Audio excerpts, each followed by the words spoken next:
Refrigeration systems പഠിക്കുമ്പം നമ്മൾ ഏറ്റവും ആദ്യം പഠിക്കുന്ന ടൈപ്പ് ഓഫ് റെഫ്രിജറേഷൻ സിസ്റ്റമാണ് എയർക്രാഫ്റ്റ് റെഫ്രിജറേഷൻ സിസ്റ്റംസ്. കാരണം എന്താണെന്ന് പറഞ്ഞു കഴിഞ്ഞാൽ നമുക്കറിയാം റെഫ്രിജറേഷൻ സിസ്റ്റംസിനകത്തെല്ലാം അതിൻ്റെ വർക്കിംഗ് ഫ്ലൂയിഡ് എന്ന് പറയുന്ന, അതായത് റെഫ്രിജറേറ്റിംഗ് ഫ്ലൂയിഡ് എന്ന് പറയുന്ന ഒരു പർട്ടിക്കുലർ ഒരു മെറ്റീരിയൽ കാണും. അതിന് ഡിഫറെൻറ്റ് പ്രോപ്പർട്ടീസും ഉണ്ടാവും. അതായത് നമുക്കൊരു കൂളിംഗ് മീഡിയമായിട്ട് യൂസ് ചെയ്യണമെങ്കിൽ ആ മെറ്റീരിയലിന് വേണ്ട ഒരുപാട് പ്രോപ്പർട്ടീസ്. ദെൻ അവിടെ എല്ലാം ഇൻവോൾവ് ആയിട്ടുള്ള കമ്പോണൻസുകളാണ് കംപ്രസർ, കണ്ടൻസർ എന്നിങ്ങനെ ഒരുപാട് കാര്യങ്ങൾ. എയർക്രാഫ്റ്റിൻ്റെ കേസിലും നമുക്ക് റെഫ്രിജറേഷൻ സിസ്റ്റത്തിൻ്റെ ആവശ്യമുണ്ട്. കാരണം എയർക്രാഫ്റ്റിനകത്തുള്ള കൂളിംഗ്, അതിനകത്ത് വരുന്ന like food and beverages store ചെയ്യുന്ന സെക്ഷന് വേറൊരു ഡിഫറെൻറ്റ് കൂളിംഗ്, അങ്ങനെ ഒരുപാട് സെക്ഷൻസിൽ പല ടൈപ്പ് ഓഫ് കൂളിംഗ് നമുക്ക് ആവശ്യം വരുന്നുണ്ട്. നമ്മൾ എയർക്രാഫ്റ്റിലും ഈ പറഞ്ഞ പോലെ ഒരു റെഫ്രിജറേഷൻ സിസ്റ്റം വേണം. പക്ഷേ നമ്മുടെ ഗ്രൗണ്ടിലുള്ള അല്ലെങ്കിൽ ഒരു സ്മോൾ സ്കെയിലുള്ള റെഫ്രിജറേഷൻ സിസ്റ്റമായിട്ട് കമ്പയർ ചെയ്യുമ്പോഴത്തേക്കും എയർക്രാഫ്റ്റ് സിസ്റ്റംസിൻ്റെ ഒരു പ്രത്യേകത എന്ന് പറഞ്ഞു കഴിഞ്ഞാൽ അവിടെയെല്ലാം വർക്കിംഗ് ഫ്ലൂയിഡായിട്ട് യൂസ് ചെയ്യുന്നത് എയർ ആയിരിക്കും. ഓക്കെ, ഇവിടെ അറ്റ്മോസ്ഫിയറിക് എയർ അല്ലെങ്കിൽ ആംബിയൻ്റ് എയർ ആയിരിക്കും അവിടെയെല്ലാം വർക്കിംഗ് ഫ്ലൂയിഡായിട്ട് യൂസ് ചെയ്യുന്നത്. അതിന് കാരണം എന്താണെന്ന് പറഞ്ഞു കഴിഞ്ഞാൽ നമ്മൾ ഗ്രൗണ്ടിലൊക്കെ യൂസ് ചെയ്യുന്ന പോലത്തെ ഒരു പർട്ടിക്കുലർ റെഫ്രിജറേറ്റിംഗ് ഫ്ലൂയിഡ്, ഒരു R12 അല്ലെങ്കിൽ R23 പോലത്തെ ഒരു മെറ്റീരിയൽ യൂസ് ചെയ്ത് കഴിഞ്ഞാൽ അത് സ്റ്റോർ ചെയ്യാനൊരു ഹ്യൂജ് ഒരു കപ്പാസിറ്റി ഉള്ളൊരു കംപ്രസർ വേണ്ടി വരും ഇവിടെ, അതിൻ്റെ പ്രോപ്പറായിട്ടുള്ള ഫ്ലോ മെയിൻറ്റെയിൻ ചെയ്യാനായിട്ട്. നമ്മൾ എയർക്രാഫ്റ്റിനകത്ത് റെഫ്രിജറേഷന് വേണ്ടിയിട്ടൊരു സെപ്പറേറ്റ് ഒരു സെക്ഷൻ അല്ലെങ്കിൽ ഒരു സെപ്പറേറ്റ് കംപ്രസർ ഡിവൈസസും ഒക്കെ വയ്ക്കുക എന്ന് പറഞ്ഞു കഴിഞ്ഞാൽ അത്ര ഫീസിബിളായിട്ടുള്ള കാര്യമല്ല. കാരണം എയർക്രാഫ്റ്റിൻ്റെ കേസിൽ അതിൻ്റെ വെയിറ്റ് മാക്സിമം റെഡ്യൂസ് ചെയ്ത് വെച്ചിരിക്കുക എന്നതാണ് നമ്മുടെ ഒരു മെയിൻ ഒബ്ജക്റ്റീവ്. ഓക്കെ, സോ അതുകൊണ്ടാണ് അവിടെയെല്ലാം നമ്മൾ എയർ എന്ന് പറയുന്നൊരു വർക്കിംഗ് ഫ്ലൂയിഡ് യൂസ് ചെയ്യുന്നത്. നമ്മുടെ കൺവെൻഷനലായിട്ടുള്ള ഏതെങ്കിലും ഒരു റെഫ്രിജറൻറ്റ് ഫ്ലൂയിഡായിട്ട് കമ്പയർ ചെയ്യുമ്പം എയർ യൂസ് ചെയ്ത് കഴിഞ്ഞാൽ COP വാല്യൂ വളരെ കുറവാണ്. കാരണം എയറിന് പ്രൊഡ്യൂസ് ചെയ്യാൻ പറ്റുന്ന റെഫ്രിജറേഷൻ എഫക്റ്റ് എന്ന് പറയുന്നത് അതിന് ഇക്വലൻ്റ് ആയിട്ടുള്ള ഒരു R12 അല്ലെങ്കിൽ ഒരു റെഫ്രിജറൻറ്റുമായിട്ട് മേക്ക് ചെയ്യുന്നൊരു കമ്പാരിസൺ എടുത്തു കഴിഞ്ഞാൽ എയറിൻ്റെ ക്വാണ്ടിറ്റി ഒരു നോർമൽ റെഫ്രിജറൻറ്റിന് വേണ്ടതിൻ്റെ ഒരു ഓൾമോസ്റ്റ് 100 ടൈംസ് എങ്കിലും വേണ്ടി വരും. അപ്പോൾ അതുകൊണ്ടാണ് എയർ നമ്മൾ ഗ്രൗണ്ടിൽ എവിടെ യൂസ് ചെയ്യാതെ അറ്റ്മോസ്ഫിയറിൽ യൂസ് ചെയ്യുന്നത് അല്ലെങ്കിൽ എയർക്രാഫ്റ്റിൽ യൂസ് ചെയ്യുന്നത്. കാരണം എയർക്രാഫ്റ്റിൻ്റെ കേസിൽ എയർ എന്ന് പറയുന്നത് ഫ്രീലി അവൈലബിൾ ആണ്. നമുക്കതിനകത്തിൻ്റെ ഒരു മാസ് ഫ്ലോ റേറ്റിൻ്റെ കാര്യം നമുക്ക് കൺസിഡർ ചെയ്യേണ്ട ആവശ്യമില്ല. അതായത് കുറച്ച് ഒരുപാട് എമൗണ്ട് ഓഫ് എയർ വേണം എന്ന കാര്യങ്ങൾ നമ്മൾ കൺസിഡർ ചെയ്യേണ്ട ആവശ്യമില്ല. പിന്നെ വേറെയും ഡിസൈൻ വൈസായിട്ട് വേറെയും കുറേ അഡ്വാൻറ്റേജ് ഉള്ളതുകൊണ്ടാണ് നമ്മൾ എയർക്രാഫ്റ്റിലൊക്കെ എയറാണ് റെഫ്രിജറൻറ്റ് ആയിട്ട് യൂസ് ചെയ്യുന്നത് അല്ലെങ്കിൽ റെഫ്രിജറേഷൻ ലിക്വിഡായിട്ട് യൂസ് ചെയ്യുന്നത്, വർക്കിംഗ് ഫ്ലൂയിഡായിട്ട് യൂസ് ചെയ്യുന്നത്. ഓക്കെ, സോ എയർക്രാഫ്റ്റിൻ്റെ റെഫ്രിജറേഷൻ സിസ്റ്റംസ് ഒരുപാട് ടൈപ്സ് ഉണ്ട്. Starting from simple aircraft cycle, air refrigeration cycle, then evaporative air refrigeration cycle, bootstrap cycle, regenerative cycle, അങ്ങനെ ഒരുപാട് മോഡിഫിക്കേഷൻസ് ഉണ്ട്. എല്ലാം ശരിക്കും പറഞ്ഞാൽ ഒരേ ബേസിക് സൈക്കിളിൻ്റെ തന്നെ ചെറിയ ചെറിയ മോഡിഫിക്കേഷൻസ് മാത്രമാണ് ഓരോ പർട്ടിക്കുലർ എയർക്രാഫ്റ്റിൻ്റെ ആപ്ലിക്കേഷന് വേണ്ടിയിട്ട് മോഡിഫൈ ചെയ്തിട്ടുള്ളത്. ഫസ്റ്റ് നമുക്കതിൽ ഏറ്റവും ബേസിക് ആയിട്ടുള്ള മോഡൽ, അതായത് സിമ്പിൾ എയർ റെഫ്രിജറേഷൻ സൈക്കിൾ എങ്ങനെയാണെന്ന് നോക്കാം. നമുക്കറിയാം എയർക്രാഫ്റ്റിലെല്ലാം you will have a large compressor. അത് നമ്മുടെ റെഫ്രിജറേഷന് വേണ്ടി യൂസ് ചെയ്യുന്ന കംപ്രസർ അല്ല, എയർക്രാഫ്റ്റിൻ്റെ റണ്ണിങ്ങിന് വേണ്ടിയിട്ട് യൂസ് ചെയ്യുന്ന ഒരു ലാർജ് കംപ്രസർ എല്ലാ എയർക്രാഫ്റ്റിനകത്തും ഉണ്ടാവും. ഓക്കെ, ഈ ഒരു കംപ്രസറിലോട്ട് നമ്മൾ ഡ്രോ ചെയ്യുന്നത് this is A main compressor. ഈ കംപ്രസറിലോട്ട് നമ്മൾ യൂസ് ചെയ്യുന്ന വർക്കിംഗ് ഫ്ലൂയിഡ് എന്ന് പറയുന്നത് അറ്റ്മോസ്ഫിയറിക് എയർ അല്ലെങ്കിൽ ആംബിയൻ്റ് എയർ ആയിരിക്കും. അറ്റ്മോസ്ഫിയറിക് എയർ ആയിരിക്കും നമ്മളിതിലോട്ട് അബ്സോർബ് ചെയ്തെടുക്കുന്നത്. ഓക്കെ, ദെൻ അത് ഈ കംപ്രസറിൽ കംപ്രസ് ചെയ്തിട്ട് അവിടെ നിന്നായിരിക്കും നമ്മുടെ കമ്പസ്റ്റൻ ചേമ്പറിലോട്ട് സപ്ലൈ ചെയ്യുന്നത്. കമ്പസ്റ്റൻ ചേമ്പറിലോട്ട് സപ്ലൈ ചെയ്യുന്നത് ഈ മെയിൻ കംപ്രസർ യൂസ് ചെയ്ത് കംപ്രസ് ചെയ്ത എയറാണ്. ഞാൻ ഈ പറഞ്ഞ ഇത്രയും സെക്ഷൻസ് നമ്മുടെ റെഫ്രിജറേഷൻ സിസ്റ്റത്തിൻ്റെ പാർട്ടല്ല, പകരം എയർക്രാഫ്റ്റിൻ്റെ സൈക്കിളിൻ്റെ പാർട്ടാണ്. അതായത് എയർക്രാഫ്റ്റിൻ്റെ റണ്ണിങ്ങിന് ആവശ്യമായിട്ടുള്ള സൈക്കിളിൻ്റെ പാർട്ടാണ്. ഈ കമ്പസ്റ്റൻ ചേമ്പറിലാണ് നമ്മൾ ആ ഒരു എയർക്രാഫ്റ്റിൻ്റെ ആ ഒരു ഫ്യൂവൽ, അതായത് നമ്മുടെ ഹൈഡ്രജൻ ആയിരിക്കും മോസ്റ്റ് കോമൺലി യൂസ് ചെയ്യുന്നത്. ഹൈഡ്രജൻ ഫ്യൂവൽ ബേൺ ചെയ്തിട്ട് ആ എനർജി വെച്ചിട്ടാണ് ടർബൈൻ റൊട്ടേറ്റ് ചെയ്യുന്നത്. ഓക്കെ, ആ ഒരു ഹൈ ടെമ്പറേച്ചർ പ്രഷർ ക്രിയേറ്റ് ചെയ്ത് അത് വെച്ച് ടർബൈൻ റൊട്ടേറ്റ് ചെയ്ത് ആ ടർബൈനിലുള്ള പവർ യൂസ് ചെയ്ത് തന്നെയാണ് നമ്മൾ ഈ കംപ്രസറും റൺ ചെയ്യുന്നത്. ആ ടർബൈൻ്റെ ഒരു പാർട്ട് ഓഫ് പവർ എടുത്താണ് ഈ കംപ്രസർ റൺ ചെയ്യുന്നത്. സോ ഇതാണ് നമ്മുടെ മെയിൻ കംപ്രസർ. ഈ മെയിൻ കംപ്രസറിൽ അറ്റ്മോസ്ഫിയറിക് എയർ വന്ന് കംപ്രസ് ചെയ്തതിന് ശേഷമാണ് നമ്മളത് കമ്പഷൻ ചേമ്പറിലോട്ട് സപ്ലൈ ചെയ്യുന്നത്. ഓക്കെ, ഓൾമോസ്റ്റ് ഒരു 100 യൂണിറ്റ്സ് ഓഫ് എയർ ആണ് മെയിൻ കംപ്രസറിലോട്ട് ഡ്രോ ചെയ്തെന്ന് വിചാരിക്കുക. അതിനകത്ത് നിന്ന് തന്നെ ഓൾമോസ്റ്റ് ഒരു 80% നമ്മുടെ കമ്പഷൻ ചേമ്പറിലേക്ക് തന്നെയായിരിക്കും സപ്ലൈ ചെയ്യുന്നത്. റിമൈനിങ് ഒരു 20% എയറാണ് നമ്മൾ റെഫ്രിജറേഷൻ സിസ്റ്റത്തിന് വേണ്ടിയിട്ട്, അല്ലെങ്കിൽ ആ ഒരു എയർക്രാഫ്റ്റിൻ്റെ റെഫ്രിജറേഷൻ സൈക്കിളിന് വേണ്ടിയിട്ട് യൂസ് ചെയ്യുന്നത്. ഇത് പറയുമ്പോഴത്തേക്കും ആ ഒരു പ്രോസസ്സിൻ്റെ ഓരോ സ്റ്റെപ്സ് പറയുമ്പം ശരിക്കും ഇവിടെ ഒരു പ്രോസസ്സും കൂടെ പറയാനുണ്ട്. അതായത് ഇവിടെ നമുക്ക് അറ്റ്മോസ്ഫിയറിക് എയർ ആണ്, സേ ലൈക്ക് ഒരു 0.8 ബാർ പ്രഷർ ആൻഡ് 20 ഡിഗ്രി അല്ലെങ്കിൽ 25 ഡിഗ്രി സെൽഷ്യസ് ടെമ്പറേച്ചറിലുള്ള അറ്റ്മോസ്ഫിയറിക് എയർ ആയിരിക്കും ഇവിടെ അവൈലബിൾ ആയിട്ടുള്ളത്. ഈ അറ്റ്മോസ്ഫിയറിക് എയർ ആ ഒരു ഫാസ്റ്റ് മൂവിങ് എയർക്രാഫ്റ്റിൻ്റെ കംപ്രസറിലോട്ട് വന്ന് ആക്ട് ചെയ്യുമ്പം തന്നെ അവിടെ ഒരു കംപ്രസീവ് ഒരു എഫക്റ്റ് അവിടെ ക്രിയേറ്റ് ചെയ്യുന്നുണ്ട്. ആ ഒരു പ്രോസസ്സിനെ നമ്മൾ റാമിങ് എന്ന് പറയും. റാമിങ്, അതായത് എയർ വന്ന് ആ ഒരു ഫ്ലൈറ്റിലോട്ട് വന്ന് ഇമ്പാക്റ്റ് ചെയ്യുന്ന ആ ഒരു പ്രോസസ്സ് റാമിങ് പ്രോസസ്സ് എന്ന് പറയുന്നത്. സാധാരണ ചുറ്റി വെച്ച് അടിക്കുന്ന പോലത്തെ പ്രോസസ്സിന് പറയുന്നതാണ് റാമിങ് എന്ന് പറയുന്നത്. ഓക്കെ, സോ അതിൻ്റെ റിസൾട്ടൻ്റായിട്ട് ക്രിയേറ്റ് ചെയ്യുന്ന ആ ഒരു എയറിൻ്റെ ഒരു ഡിഫറെൻറ്റ് കണ്ടീഷനുണ്ട്. അതായത് അറ്റ്മോസ്ഫിയറിക് എയറിൻ്റെ കണ്ടീഷനെക്കാളും ഡിഫറൻ്റ് ആയിട്ടുള്ള കണ്ടീഷൻ. ഈ ഒരു റാമിങ് ആക്ഷൻ കാരണം ഇവിടുത്തെ പ്രഷർ 0.8 ബാർ ആയിരുന്നത് ഒരു 1 ബാർ ആയിട്ടോ മറ്റോ റൈസ് ചെയ്യും. ടെമ്പറേച്ചറിലും അതനുസരിച്ച് റൈസ് ഉണ്ട്, ലൈക്ക് ഒരു 5 ഡിഗ്രി അല്ലെങ്കിൽ 10 ഡിഗ്രി സെൽഷ്യസിൻ്റെ ഒരു റൈസ് അവിടെ ഉണ്ടാവും. ഓക്കെ, സോ അങ്ങനെ ക്രിയേറ്റ് ചെയ്ത് വരുന്ന ഈ രണ്ടാമത്തെ കണ്ടീഷനിലെ എയറിനെയാണ് നമ്മൾ റാം എയർ എന്ന് പറയുന്നത്. Okay, so atmospheric air 20-25 degree സെൽഷ്യസിലായിരിക്കും. റാം എയർ വരുമ്പോഴത്തേക്കും അതിൻ്റെ ടെമ്പറേച്ചർ ലൈക്ക് ഒരു 30-35 ഡിഗ്രി സെൽഷ്യസ് ടെമ്പറേച്ചറിലായിരിക്കും റാം എയറിൻ്റെ ടെമ്പറേച്ചർ വരുന്നത്. ഈ റാം എയർ തന്നെയാണ് നമ്മൾ കംപ്രസറിലോട്ട് ഫെഡ് ചെയ്യുന്നത്.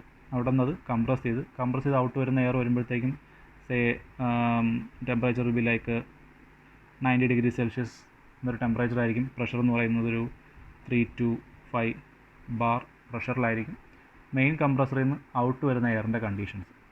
ഓക്കെ, ദെൻ നമുക്ക് എന്തായാലും അറിയാം ഒരു 90 ഡിഗ്രി സെൽഷ്യസിലുള്ള എയർ അതിൻ്റെ ഒരു 20% നമ്മൾ ഫെഡ് ചെയ്യുന്നത്. സോ ഈ 90 ഡിഗ്രി സെൽഷ്യസിലുള്ള എയർ നമുക്ക് ഡയറക്റ്റായിട്ട് എന്തായാലും ഒരു റെഫ്രിജറേഷൻ ആപ്ലിക്കേഷൻ വേണ്ടി യൂസ് ചെയ്യാൻ പറ്റില്ല. So it needs to be cool down. അപ്പോൾ അത് കൂൾ ഡൗൺ ചെയ്യാനായിട്ട് നമ്മൾ ഒരു ഹീറ്റ് എക്സ്ചേഞ്ചർ യൂസ് ചെയ്യും, ടർബൈൻസ് യൂസ് ചെയ്യും, ഒരുപാട് ഡിവൈസ് യൂസ് ചെയ്യും. സോ ഫസ്റ്റ് ഈ വരുന്ന, അതായത് നമ്മൾ റെഫ്രിജറേഷൻ പർപ്പസിന് വേണ്ടിയിട്ട് ഫെഡ് ചെയ്ത എയർ നമ്മളിങ്ങനെ കൊണ്ടുവന്നിട്ട് ഒരു ഹീറ്റ് എക്സ്ചേഞ്ചറിലോട്ട് സപ്ലൈ ചെയ്ത് വിടും.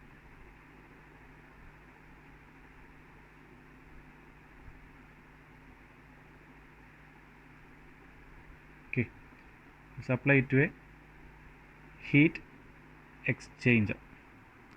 അപ്പോൾ ഈ ഹീറ്റ് എക്സ്ചേഞ്ചറിൽ ഇവിടെ നിന്ന് പുറത്തോട്ട് ഹീറ്റ് ലിബറേറ്റ് ചെയ്യണമെന്നുണ്ടെങ്കിൽ ഇതിനകത്ത് വേറെ ഏതെങ്കിലും ഒരു കൂളിംഗ് മീഡിയം വേണം. അതായത് അറ്റ്ലീസ്റ്റ് ഈ 90 ഡിഗ്രി സെൽഷ്യസിനേക്കാളും ലോവർ ആയിട്ടുള്ള ഒരു ടെമ്പറേച്ചർ എന്തായാലും ഇവിടെ അവൈലബിൾ ആയിരിക്കണം. ആ ഒരു കൂളിംഗ് മീഡിയമായിട്ട്, അതായത് ഈ വരുന്ന മെയിൻ കംപ്രസറിൽ നിന്ന് വരുന്ന എയറിനെ തണുപ്പിക്കാനായിട്ട് നമ്മൾ യൂസ് ചെയ്യുന്നത് ഈ പറഞ്ഞ റാം എയറിൻ്റെ തന്നെ ഒരു പോർഷനാണ്. ഓക്കെ, നമ്മൾ കമ്പയർ ചെയ്യുമ്പോഴത്തേക്കും ഈ വരുന്ന എയർ 90 ഡിഗ്രി സെൽഷ്യസ് ടെമ്പറേച്ചറാണ്. റാം എയറിൻ്റെ temperature like 30 to 35 degree Celsius ടെമ്പറേച്ചറേ ഉള്ളൂ. അതുകൊണ്ട് നമുക്ക് എന്തായാലും ഈ റാം എയർ യൂസ് ചെയ്ത് തന്നെ ഈ വരുന്ന കംപ്രസറിൽ നിന്ന് വരുന്ന എയറിനെ തണുപ്പിക്കാൻ പറ്റും. ഓക്കെ, സോ റാം എയറിൻ്റെ ഒരു പോർഷൻ എടുത്താണ് നമ്മൾ ഹീറ്റ് എക്സ്ചേഞ്ചറിൽ കൊടുത്ത് അത് തിരിച്ച് നമ്മൾ അറ്റ്മോസ്ഫിയറിലേക്ക് പ്രൊജക്റ്റ് ചെയ്ത് വിടും തണുപ്പിക്കുന്നത്. സോ ഇവിടെ ഇപ്പോൾ 90 ഡിഗ്രിയിൽ വരുന്ന എയർ ഇവിടെ നിന്നൊരു 30 ഡിഗ്രിയിലെ റാം എയർ ഒരു റിസൾട്ടൻ്റ് ആയിട്ട് നമുക്ക് ഔട്ട് വരുമ്പോഴത്തേക്കും ലൈക്ക് ഒരു 50 ഡിഗ്രി സെൽഷ്യസ് വരെയൊക്കെ അതിൻ്റെ ടെമ്പറേച്ചർ ഡ്രോപ്പ് ചെയ്യും. Pressure will remain the same, കാരണം പ്രഷർ റെഡ്യൂസ് ചെയ്യാനുള്ള നമുക്കിവിടെ പ്രോസസ് നമ്മൾ ചെയ്തിട്ടില്ല. സോ പ്രഷർ ഇവിടെ ഇപ്പോൾ എത്രയായിരുന്നു? 3 to 5 ബാർ ആയിരുന്നു. ഇവിടെയും it will remain as 3 to 5 bar pressure എന്ന് പറയുന്ന പ്രഷർ തന്നെയായിരിക്കും അവിടെയും കണ്ടിന്യൂ ചെയ്യുന്നത്. ഓക്കെ, സോ അറ്റ്മോസ്ഫിയറിക് എയർ അത് ആദ്യമേ റാം എയർ ആയിട്ട് മാറി. ദെൻ മെയിൻ കംപ്രസറിൽ അതിൻ്റെ പ്രഷർ ആൻഡ് ടെമ്പറേച്ചർ ഒരുപാട് ഇൻക്രീസ് ചെയ്തു. ആ വരുന്ന എയറിന് നമ്മളൊരു ഹീറ്റ് എക്സ്ചേഞ്ചറിലൂടെ പാസ് ചെയ്തപ്പോഴത്തേക്ക് അതിൻ്റെ ടെമ്പറേച്ചർ വീണ്ടും 50 ഡിഗ്രി സെൽഷ്യസ് ടെമ്പറേച്ചറായിട്ട് ഡ്രോപ്പ് ചെയ്തു. Pressure will remain the same. Okay, എന്നിട്ട് ഈ വരുന്ന എയറിനെയാണ് നമ്മളൊരു കൂളിംഗ് ടർബൈനിലോട്ട് പ്രൊവൈഡ് ചെയ്യുന്നത്. ഓക്കെ, കാരണം ഇവിടെ നമുക്കൊരു 3 to 5 ബാർ എന്ന് പറയുന്ന ഒരു പ്രഷർ കണ്ടീഷൻ അവൈലബിൾ ആണ്. അപ്പം ആ ഒരു പ്രഷറിന് നമുക്കൊരു ടർബൈനിൽ കൂടെ പാസ് ചെയ്ത് കഴിഞ്ഞാൽ നമുക്ക് ടർബൈനിലൊരു വർക്ക് ഔട്ട്പുട്ട് ഒരു എക്സ്പാൻഷനായിട്ട് കിട്ടും.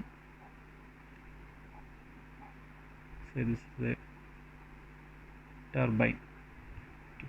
സോ ഈ ഒരു പ്രഷർ ഞാൻ ടർബൈനിൽ ഫെഡ് ചെയ്ത് കഴിഞ്ഞാൽ അത് ടർബൈൻ്റെ ബ്ലേഡ്സിനെ റൊട്ടേറ്റ് ചെയ്ത് നമുക്കൊരു വർക്ക് ഔട്ട്പുട്ട് കിട്ടും. വർക്ക് ഔട്ട്പുട്ട് നമുക്ക് ആവശ്യമില്ല.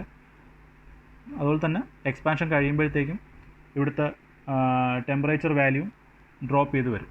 ടർബൈൻ്റെ സെക്ഷൻ എത്തുമ്പോഴത്തേക്കും ഈ ഒരു പ്രഷർ ഡ്രോപ്പ് കാരണം, അതായത് 3.5 ബാർ എന്ന് പറയുന്ന പ്രഷറിൽ നിന്ന് സേ ഒരു 1 ബാർ വരെയൊക്കെ ആയിട്ട് പ്രഷർ ഡ്രോപ്പ് ചെയ്യും. അപ്പോൾ ആ പ്രഷർ ഡ്രോപ്പ് ചെയ്യുന്നതിന് കറസ്പോണ്ടിങ് ആയിട്ടുള്ള ഒരു ടെമ്പറേച്ചർ ഡ്രോപ്പും നമുക്കിവിടെ ഒബ്റ്റെയിൻ ചെയ്യും. ഓക്കെ, അപ്പോൾ ഇവിടുത്തെ ഒരു 50 ഡിഗ്രി സെൽഷ്യസ് എന്നുള്ളത് ഇവിടെ ലൈക്ക് ഔട്ട്പുട്ട് വരുമ്പോഴത്തേക്കും നിയർലി 0 ഡിഗ്രി സെൽഷ്യസ് അല്ലെങ്കിൽ ഒരു -5 ഡിഗ്രി സെൽഷ്യസ് എന്ന് പറയുന്ന ടെമ്പറേച്ചർ വാല്യൂ ആയിരിക്കും നമുക്ക് ടർബൈൻ്റെ ഔട്ട്പുട്ടിൽ അവൈലബിൾ ആവുന്നത്. ഈ വരുന്ന എയറാണ് നമ്മൾ ക്യാബിനിലോട്ട് സപ്ലൈ ചെയ്യുന്നത്. ക്യാബിൻ എയറായിട്ട് സപ്ലൈ ചെയ്യുന്നത്. ക്യാബിൻ മീൻസ് നമ്മൾ പാസഞ്ചേഴ്സ് ഇരിക്കുന്ന പോർഷൻസ് മാത്രമല്ല പറയുന്നത്, അതിനകത്തുള്ള എല്ലാ റെഫ്രിജറേറ്റിംഗ് എക്യുപ്മെൻറ്റ്സ്, അതിനകത്തൊരു ഫ്രിഡ്ജ് ഉണ്ടെങ്കിൽ അല്ലെങ്കിൽ ഫ്രീസർ അല്ലെങ്കിൽ കൂളർ പോലത്തെ എന്ത് ഡിവൈസ് ഉണ്ടെങ്കിലും അവിടെ എല്ലാം സപ്ലൈ ചെയ്യുന്നത് ഈ എയറാണ്. അപ്പോൾ ഈ -5 ഡിഗ്രി എന്ന് പറയുന്നതിനകത്ത് പ്രൊഡ്യൂസ് ചെയ്യുന്ന ഏറ്റവും ലോവസ്റ്റ് ടെമ്പറേച്ചറാണ്. ഫോർ എക്സാമ്പിൾ ഞാനിപ്പോൾ എയർക്രാഫ്റ്റിനകത്ത് എനിക്കൊരു ഐസ്ക്രീം സ്റ്റോർ ചെയ്യണമെന്നുണ്ടെങ്കിൽ എനിക്ക് 0 താഴെയുള്ള ടെമ്പറേച്ചർ വേണം. അപ്പം ആ സെക്ഷനിലേക്കായിരിക്കും ഞാൻ ഈ പറഞ്ഞ -5 എന്ന് പറഞ്ഞാൽ യൂട്ടിലൈസ് ചെയ്യുന്നത്. പാസഞ്ചേഴ്സ് ഇരിക്കുന്ന സ്ഥലം എത്തുമ്പോഴത്തേക്കും ഈ -5 എന്ന് പറഞ്ഞ ടെമ്പറേച്ചറിന് നമ്മൾ വീണ്ടും അറ്റ്മോസ്ഫിയറിക് എയറുമായിട്ട് മിക്സ് ചെയ്തിട്ടോ അല്ലെങ്കിൽ വേറെ ഏതെങ്കിലും മെത്തേഡ് വെച്ച് റീഹീറ്റ് ചെയ്തിട്ടോ ഒരു ഹ്യൂമൻ കംഫർട്ടിന് കറസ്പോണ്ടിങ് ആയിട്ട്, അതായത് 20 ഡിഗ്രി 22 ഡിഗ്രി സെൽഷ്യസ് ടെമ്പറേച്ചറായിട്ട് റൈസ് ചെയ്ത് തന്നെയായിരിക്കും സപ്ലൈ ചെയ്യുന്നത്. സോ ആ ഒരു എയർക്രാഫ്റ്റിൻ്റെ റെഫ്രിജറേഷൻ സിസ്റ്റം വെച്ച് പ്രൊഡ്യൂസ് ചെയ്യുന്ന മാക്സിമം ലോവസ്റ്റ് ടെമ്പറേച്ചറാണ് ഞാനീ പറഞ്ഞ -5 എന്ന് പറയുന്നത്. എവിടെയൊക്കെയാണ് അപ്ലൈ ചെയ്യുന്നത് അതനുസരിച്ച് ഈ ടെമ്പറേച്ചർ നമ്മൾ സ്യൂട്ടബിളായിട്ട് വേരി ചെയ്യും. സോ ഇതാണ് ഒരു എയർക്രാഫ്റ്റ് റെഫ്രിജറേഷൻ സൈക്കിളിലെ കംപ്ലീഷൻ എന്ന് പറയുന്നത്. നമ്മൾ യൂസ് ചെയ്യുന്ന അറ്റ്മോസ്ഫിയറിക് എയർ ആയതുകൊണ്ട് തന്നെ റിമൈനിങ് വരുന്ന എയർ നമ്മൾ ക്യാബിനിൽ ഡയറക്റ്റ്ലി യൂസ് ചെയ്യുന്നു പറയുന്നില്ല, ജസ്റ്റ് ഒരു ഹീറ്റ് എക്സ്ചേഞ്ചർ പോലെയായിരിക്കും യൂസ് ചെയ്യുന്നത്. നമ്മുടെ സബ്ജക്റ്റ് എന്ന് പറഞ്ഞാൽ ഈ പറഞ്ഞ -5 ഡിഗ്രി, അതായത് ആ ഒരു ലോ ടെമ്പറേച്ചർ നമ്മളവിടെ ക്രിയേറ്റ് ചെയ്തു എന്നതാണ് നമ്മുടെ ഒരു സബ്ജക്റ്റ്. ആ ടെമ്പറേച്ചറായിരിക്കും നമ്മളവിടെ സപ്ലൈ ചെയ്യുന്നത്. അതുപോലെ തന്നെ നമ്മുടെ പാസഞ്ചർ ക്യാബിനോട് സപ്ലൈ ചെയ്യുമ്പോഴത്തേക്ക് ഇതിൻ്റെ പ്രഷർ വാല്യൂ സ്യൂട്ടബിളായിട്ട് വേരി ചെയ്തിട്ടുണ്ടാകും. കാരണം അറ്റ്മോസ്ഫിയറിലെ പ്രഷർ വളരെ ലോ പ്രഷറായിരിക്കും. അപ്പോൾ അത് നമുക്ക് നേരിട്ടെടുത്ത് ക്യാബിനോട് സപ്ലൈ ചെയ്യാൻ പറ്റത്തില്ല. സോ അവിടുത്തെ അറ്റ്മോസ്ഫിയറിൽ ഏത് പ്രഷറാണ് നമുക്ക് വേണ്ടത് ആ ഒരു പ്രഷറും തന്നെയായിരിക്കും നമ്മൾ മെയിൻറ്റെയിൻ ചെയ്യുന്നത്. അറ്റ്മോസ്ഫിയറില്ല, ക്യാബിനകത്ത് ഹ്യൂമൻ കംഫർട്ടിന് ഏത് പ്രഷറാണോ വേണ്ടത് ആ പ്രഷർ തന്നെയായിരിക്കും നമ്മളിവിടെ ക്രിയേറ്റ് ചെയ്യുന്നത് ടർബൈൻ്റെ എക്സ്പാൻഷൻ ഔട്ട്പുട്ടായിട്ട്. ദെൻ ഇതിൻ്റെ ഓക്സിലറി ആയിട്ട് വരുന്ന 1-2 കമ്പോണൻസ് ആണ്. അതായത് നമ്മൾ ഈ ടർബൈനിൽ കൂടെ എക്സ്പാൻഡ് ചെയ്യുമ്പോൾ എന്തായാലും ഒരു വർക്ക് ഔട്ട്പുട്ട് കിട്ടും ഇല്ലേ. ഒരു ഹൈ പ്രഷർ എയർ ടർബൈൻ ബ്ലേഡ്സിൽ പാസ് ചെയ്യുമ്പോഴത്തേക്കും ടർബൈൻ്റെ ബ്ലേഡ്സ് റൊട്ടേറ്റ് ചെയ്യും, നമുക്കൊരു വർക്ക് ഔട്ട്പുട്ടായിട്ട് ഇവിടെ വരുന്നുണ്ട്. ഈ വരുന്ന വർക്ക് ഔട്ട്പുട്ട് നമ്മൾ യൂസ് ചെയ്യുന്നത് ഒരു എക്സോസ്റ്റ് ഫാൻ റൺ ചെയ്യാനാണ്. എക്സോസ്റ്റ് ഫാൻ റൺ ചെയ്യാൻ. ഈ എക്സോസ്റ്റ് ഫാനിൻ്റെ പർപ്പസ് എന്ന് പറഞ്ഞു കഴിഞ്ഞാൽ നമ്മൾ ഈ റാം എയർ ഇവിടെ ഹീറ്റ് എക്സ്ചേഞ്ചിന് വേണ്ടി യൂസ് ചെയ്തില്ലേ, ഈ ഹീറ്റ് എക്സ്ചേഞ്ച് കഴിഞ്ഞിട്ട് വരുന്ന റാം എയർ, അതായത് ഇവിടെ ഇപ്പം 90 ഡിഗ്രി ഉണ്ടായിരുന്ന എയറിലോട്ടാണ് നമ്മൾ ഈ 30 ഡിഗ്രിയുടെ റാം എയർ യൂസ് ചെയ്തത്. സോ അത് കഴിഞ്ഞ് നമ്മുടെ ഔട്ട്പുട്ട് ഒരു 50 ഡിഗ്രി സെൽഷ്യസിലെ എയർ നമ്മുടെ സൈക്കിളിന് വേണ്ടി കണ്ടിന്യൂ ചെയ്ത് കിട്ടിയിട്ടുണ്ട്. അതുപോലെ തന്നെ റാം എയറിൻ്റെ ടെമ്പറേച്ചർ അപ്പം 30 എന്നുള്ളത് മാറി സേ ഒരു 60 മറ്റോ ആയിട്ട് റൈസ് ചെയ്തിട്ടുണ്ടാവും. അപ്പോൾ ഈ 60 ഡിഗ്രി റൈസ് ചെയ്ത ടെമ്പറേച്ചറിലെ എയറിന് തിരിച്ച് അറ്റ്മോസ്ഫിയറിലേക്ക് ഫെഡ് ചെയ്ത് വിടുന്ന ഒരു എക്സോസ്റ്റ് പോർഷനുണ്ട്. ആ എക്സോസ്റ്റ് പോർഷനിൽ ഫാനായിട്ടായിരിക്കും നമ്മൾ ഈ ടർബൈൻ റൺ ചെയ്യുന്നത് അല്ലെങ്കിൽ ടർബൈൻ്റെ പവർ ഔട്ട്പുട്ട് യൂസ് ചെയ്യുന്നത്. ഓക്കെ, സോ റാം എയർ ഇവിടുത്തെ കൂളിംഗ് പർപ്പസ് കഴിഞ്ഞ് ഇവിടെ നിന്ന് ഒരു എക്സോസ്റ്റ് പോർഷനിൽ വന്ന് ഈ എക്സോസ്റ്റ് ഫാൻ അല്ലെങ്കിൽ കൂളിംഗ് എയർ ഫാനിൻ്റെ എനർജി കാരണം ആണ് അറ്റ്മോസ്ഫിയറിലേക്ക് ലിബറേറ്റ് ചെയ്ത് പോകുന്നത്. ക്ലിയർ? ഇതൊരു ഓക്സിലറി എക്യുപ്മെൻറ്റ് മാത്രമാണ്. നമ്മൾ ഈ പറഞ്ഞ സൈക്കിളിൻ്റെ തന്നെ ഡിഫറെൻറ്റ് മോഡിഫിക്കേഷൻസ് ആണ് ഇവാപ്പറേറ്റീവ് സൈക്കിൾ അല്ലെങ്കിൽ boot strap cycle, regional cycle എല്ലാം എന്ന് പറയുന്നത്. ഫോർ എക്സാമ്പിൾ ഞാനിപ്പോൾ ഈ പറഞ്ഞ മെത്തേഡിൽ ഇവിടെ ഇപ്പം ക്രിയേറ്റ് ചെയ്യുന്ന ടെമ്പറേച്ചർ ഒരു -5 എന്ന് പറഞ്ഞു. ഇൻ സർട്ടൺ കേസസ് നമുക്ക് ഈ ടർബൈനിൽ എക്സ്പാൻഷനിൽ ഇത്രയും -5 വരെ കിട്ടിയെന്ന് വരത്തില്ല. കാരണം ഒരു 3.5 ബാറിൽ നിന്ന് ടർബൈനിൽ എക്സ്പാൻഡ് ചെയ്ത് വരുമ്പോഴത്തേക്കും, അതായത് പ്രഷർ ഡ്രോപ്പ് വന്നതിന് കറസ്പോണ്ടിങ് ആയിട്ട് വരുന്ന ടെമ്പറേച്ചർ ഡ്രോപ്പാണ് അവിടെ കിട്ടുന്നത്. ആ ടെമ്പറേച്ചർ ഡ്രോപ്പ് ചിലപ്പോൾ ഒരു 10 ഡിഗ്രിയോ അല്ലെങ്കിൽ 15 ഡിഗ്രിയോ ഒക്കെ ആയിരിക്കും. അപ്പോൾ നമുക്ക് ഹ്യൂമൻ കംഫർട്ടിന് യൂസ് ചെയ്യാം, പക്ഷേ അല്ല നമ്മുടെ റെഫ്രിജറേഷൻ ബാക്കി ഫുഡ് ആൻഡ് ബിവറേജ് സെക്ഷന് വേണ്ടി ഇത് യൂസ് ചെയ്യാൻ പറ്റില്ല. അപ്പോൾ അത്തരം കേസുകളിൽ നമ്മളിവിടെ സെക്കൻഡറി ആയിട്ട് വേറെ ഒരു ഹീറ്റ് എക്സ്ചേഞ്ചറും കൂടെ പ്രൊവൈഡ് ചെയ്യും. അതായത് ഇവിടുന്ന് 50 ഡിഗ്രി ഔട്ട് വന്ന ആ ഒരു നമ്മുടെ വർക്കിംഗ് ഫ്ലൂയിഡ്, റെഫ്രിജറേറ്റിംഗ് ഫ്ലൂയിഡ് ആയിട്ടുള്ള എയറിനെ വീണ്ടും ഒന്ന് ടെമ്പറേച്ചർ ഡ്രോപ്പ് ചെയ്യിക്കാനായിട്ട് നമ്മൾ വേറെ ഒരു എക്സ്ട്രാ ഹീറ്റ് എക്സ്ചേഞ്ചറോട് യൂസ് ചെയ്യും. സപ്പോസ് ഇങ്ങനെ യൂസ് ചെയ്യുന്ന ഒരു എക്സ്ട്രാ ഹീറ്റ് എക്സ്ചേഞ്ചർ ഞാനൊരു ലിക്വിഡ് നൈട്രജൻ്റെ ഒരു ഹീറ്റ് എക്സ്ചേഞ്ചർ യൂസ് ചെയ്യാം. ലിക്വിഡ് നൈട്രജൻ എന്ന് പറയുമ്പോൾ തന്നെ ടെമ്പറേച്ചറിലേക്ക് -150 to 170 ഡിഗ്രി സെൽഷ്യസ് ടെമ്പറേച്ചറിലായിരിക്കും ലിക്വിഡ് നൈട്രജൻ ഇരിക്കുന്നത്. സോ അത് യൂസ് ചെയ്ത് ഈ 50 ഡിഗ്രി സെൽഷ്യസിൽ വരുന്ന എയറിനെ നമ്മൾ വീണ്ടും തണുപ്പിക്കുകയാണ്. അപ്പോൾ എന്ത് പറ്റും, pressure will remain the same, temperature മാത്രം 50 ലൈക്ക് ഒരു 10 ഡിഗ്രിയോ മറ്റോ ആയിട്ട് അത് ഡ്രോപ്പ് ചെയ്യും. ഓക്കെ, ദെൻ ഈ 10 ഡിഗ്രി ലെയർ അറ്റ് 3.5 ബാർ ആയിരിക്കും നമ്മൾ ടർബൈനിൽ എക്സ്പാൻഡ് ചെയ്യുന്നത്. എക്സ്പാൻഷൻ കഴിഞ്ഞ് പ്രഷർ ഡ്രോപ്പ് ചെയ്യുമ്പം അതിന് കറസ്പോണ്ടിങ് ആയിട്ടുള്ള ടെമ്പറേച്ചർ ഡ്രോപ്പ് ആയിട്ട് നമുക്ക് 10 ഒരു -25°C അല്ലെങ്കിൽ -30°C വരെ ചിലപ്പം ഇവിടെ ഒബ്റ്റെയിൻ ചെയ്യാൻ പറ്റും. ഓക്കെ, സോ ഇങ്ങനെ രണ്ടാമതൊരു സൈക്കിൾ രണ്ടാമതൊരു ഹീറ്റ് എക്സ്ചേഞ്ചർ യൂസ് ചെയ്യുന്ന സിറ്റുവേഷനാണ് നമ്മൾ സിമ്പിൾ ഇവോപ്പറേറ്റീവ് റെഫ്രിജറേഷൻ സൈക്കിൾ എന്ന് പറയും. അതായത് സിമ്പിൾ എയർക്രാഫ്റ്റ് സൈക്കിളിൽ തന്നെ ഒരു എക്സ്ട്രാ ഒരു ഇവാപ്പറേറ്റീവ് ഹീറ്റ് എക്സ്ചേഞ്ചറും കൂടെ യൂസ് ചെയ്യുന്ന കേസ്. ദെൻ നമ്മളിവിടെ യൂസ് ചെയ്യുന്ന ലിക്വിഡ് നൈട്രജൻ എന്ന് പറഞ്ഞാൽ ഒരു സ്റ്റോർ ചെയ്ത് വെച്ചേക്കുന്ന ഒരു ടാങ്കിൽ സ്റ്റോർ ചെയ്ത് വെച്ചേക്കുന്ന ഒരു കമ്പോണൻ്റാണ്. നമുക്കതിനെ വീണ്ടും റീജനറേറ്റ് എടുക്കാൻ പറ്റില്ല ഫ്ലൈറ്റിൻ്റെ സമയത്ത്. അപ്പോൾ അതുകൊണ്ട് തന്നെ ഒരു ഇവാപ്പറേറ്റീവ് സൈക്കിൾ യൂസ് ചെയ്യുന്ന എയർക്രാഫ്റ്റ് സിസ്റ്റം ആണെന്നുണ്ടെങ്കിൽ അതിൻ്റെ ഒരുപാട് ലോങ് ഡിസ്റ്റൻസിലൊന്നും അത് അത്ര സ്യൂട്ടബിൾ ആയിരിക്കില്ല. ഷോർട്ട് ഡിസ്റ്റൻസ് ഫ്ലൈറ്റിലൊക്കെ ആണെങ്കിൽ മാത്രമേ നമുക്ക് ഇവാപ്പറേറ്റീവ് സൈക്കിളൊക്കെ യൂസ് ചെയ്യാൻ പറ്റും. കാരണം ലിക്വിഡ് നൈട്രജൻ കുറച്ച് നേരം ഹീറ്റ് അബ്സോർബ് ചെയ്ത് കഴിയുമ്പോഴത്തേക്കും തന്നെ ലിക്വിഡ് നൈട്രജൻ്റെ ടെമ്പറേച്ചർ മാറും. ഈ -170 എന്നുള്ളത് മാറി ഒരു -50 -20 ഒക്കെ ആവും. അപ്പോൾ അത് കഴിഞ്ഞാൽ പിന്നീട് അത്ര എഫക്റ്റീവ് ആയിട്ടുള്ളൊരു ഹീറ്റ് ട്രാൻസ്ഫർ അവിടെ നടക്കില്ല. ഓക്കെ, സോ അതുകൊണ്ട് കുറച്ച് ഷോർട്ട് ഡിസ്റ്റൻസ് ആയിട്ടുള്ള ഫ്ലൈറ്റുകളിലേക്കായിരിക്കും അത് യൂസ് ചെയ്യുന്നത്. ഇതല്ലാതെ ഒരുപാട് ലോങ് ഡിസ്റ്റൻസ് ഫ്ലൈറ്റ് വരുമ്പോഴാണ് നമ്മൾ വേറെ ഡിഫറെൻറ്റ് മോഡിഫിക്കേഷനിലോട്ട് കിടക്കുന്നത്.